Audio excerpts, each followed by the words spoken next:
Hello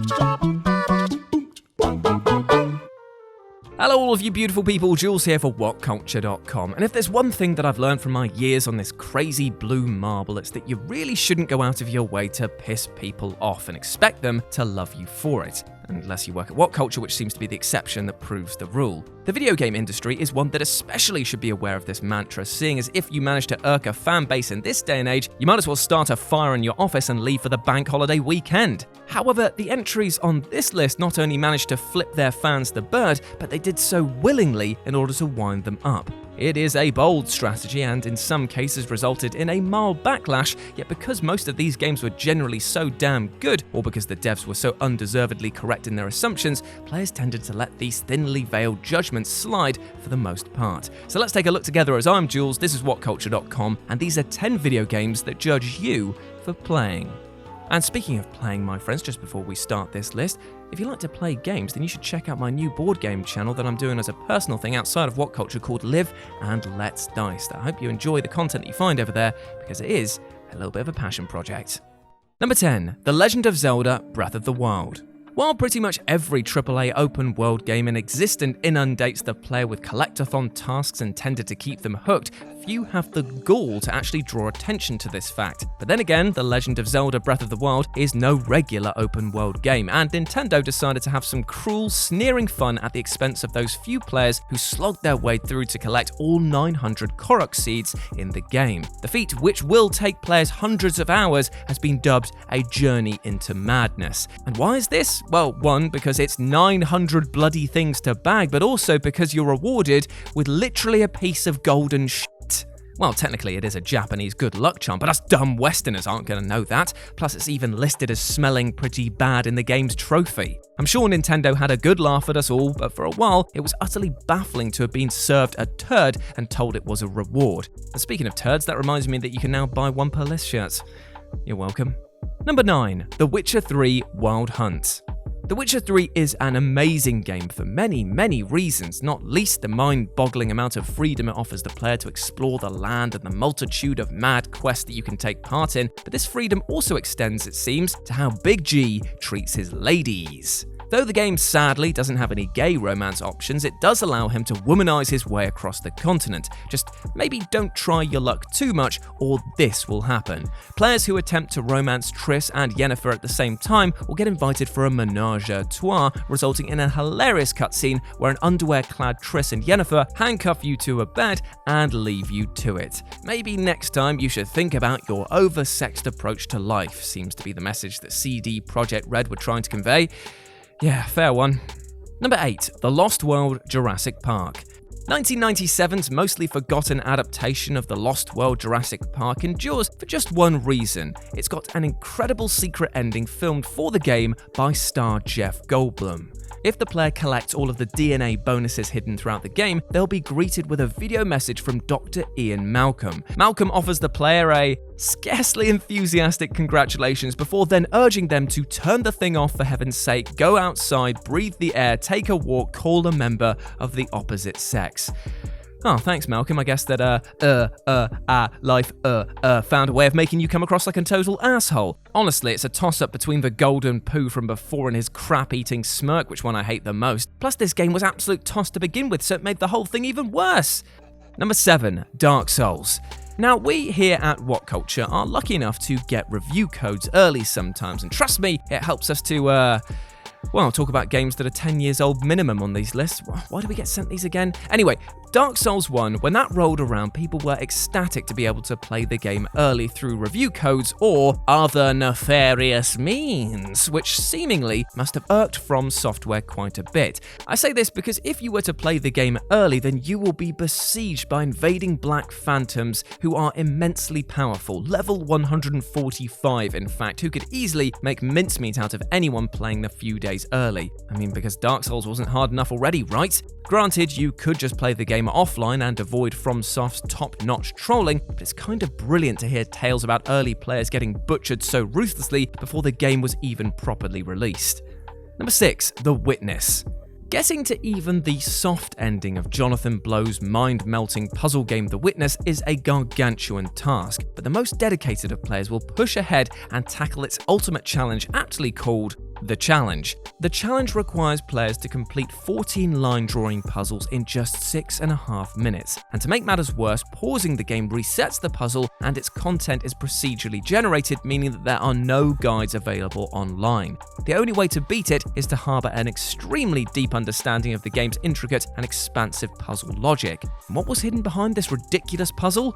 Well, and I can't believe I'm saying this, a 58-minute lecture from 2002 where video game developer Brian Moriarty explains the history of Easter eggs throughout art, such as Shakespeare's plays and even the Bible. Thank you? It's so hard not to see Blow laughing his head off at players who manage to witness this. Oh god, this was always planned, wasn't it? It's the witness. It was just one big joke. God damn it, this is the second time that Blow has ruined my life. Number 5. Game Dev Tycoon.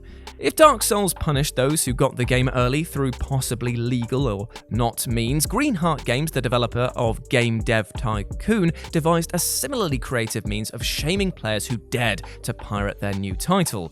What they did was upload a cracked version of the game themselves, but this had a brilliant trick pre-installed. Those who played the dev's own pirated version would be periodically met with messages about how piracy can bankrupt studios, and to really hammer the point home in gloriously meta fashion, the player then starts hemorrhaging money until their firm goes bankrupt. Other games have similarly implemented creative anti-piracy measures, such as Batman Arkham Asylum disabling Batman's glide and illegal copies, but the fact that a freaking game about developing games had to resort to such methods makes it the most deliciously poetic example. Number 4. Wolfenstein: The New Order. It's not exactly a new trick for video games to judge players for playing on lower difficulty settings. They've been doing it for decades, in fact, with some titles even gating off the full game on easier difficulties to incentivize tougher ones. But Wolfenstein has to be leading the charge on making the player feel bad for playing the game on easy, as the "Can I Play Daddy" difficulty even has BJ Blazkowicz dressed up as a baby, dummy and all, on the game's menu. It's something that's funny at first until you realise that it's actually, weirdly, a strange form of peer pressure. I mean, damn it, game, if I want to play you on easy, then at least don't be an ass about it. Number 3. NIER AUTOMATA. I absolutely adore this game. The branching story playthroughs, the ability to customize your fighting style, the excellent narrative, and the sound design all make up why NIER AUTOMATA, and I will never pronounce it any differently, makes my floppy disk turn into a hard drive. However, that's not to say the game doesn't like poking fun at its players from time to time. I mean, you can kill yourself by eating a fish, which the game does warn you about, and tells you that it will gum up your gears, for example, but the best bit of judgment from the game comes from when you accidentally try to look up 2B skirt. This will pop the "What are you doing" achievement and cements your shameful upskirt action on your trophy or achievement list for the game forever. Now, I swear down that mine just happened because I was figuring out if the camera controls were inverted or not, but honestly... But then again, should you believe a man who bought the Bikini DLC pack for Valkyria Chronicles 4? Probably not. Number 2. Spec Ops: The Line.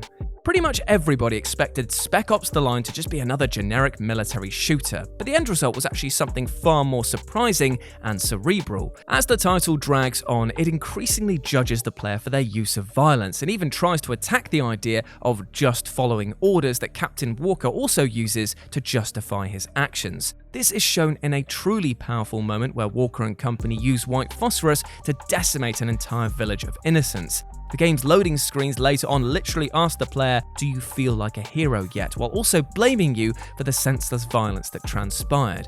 While it's arguably a failing of Spec Ops that it doesn't allow the player to avoid the white phosphorus incident altogether, because I mean that would be true choice, developers Jaeger deserve credit for actually trying to say something socially conscious and responsible about the military shooter genre. It's pretty deep. And number 1, Drawn to Death. My god, this game gives me a headache. It's fun in small doses, but my brain feels like your mum's back passage when it's payday down the dock, absolutely abused with stimuli. However, the game knows what it is, a chaotic mess that's like drinking a cocktail of sugar and acid. And also, speaking of cocktails, that was my one per list. The tutorial, for example, conducted by a foul-mouthed frog, sees the player called a fucking idiot numerous times and sarcastically dubbed a bloody genius as the creature explains the controls. He then goes on to comment how even a baby can get through this platforming tutorial. Now, this antagonistic tone is obviously all part of the game's intended shtick, but it's one that actively enrages you to the point where you want to go out and kill just to prove that you're not going to take it anymore. But when you isolate that message, that's not a good thing, is it? Jesus. And there we go, those were 10 video games that judged you for playing. I hope that you enjoyed that, my friends, and please let me know down below any more choices that you would put into a future list, because I might come back and do a commenters edition. But before I go, I just want to say one thing. This list was about judging things, and I just want to quickly highlight something on that. No one will judge you for saying that you need help. I know in today's society there's a lot of sort of alpha bro and sort of weird mentalities about being independent to the point where it's almost like a sense of invincibility, but I assure you that it is very okay to cry, to be emotional, to ask for help, to be vulnerable.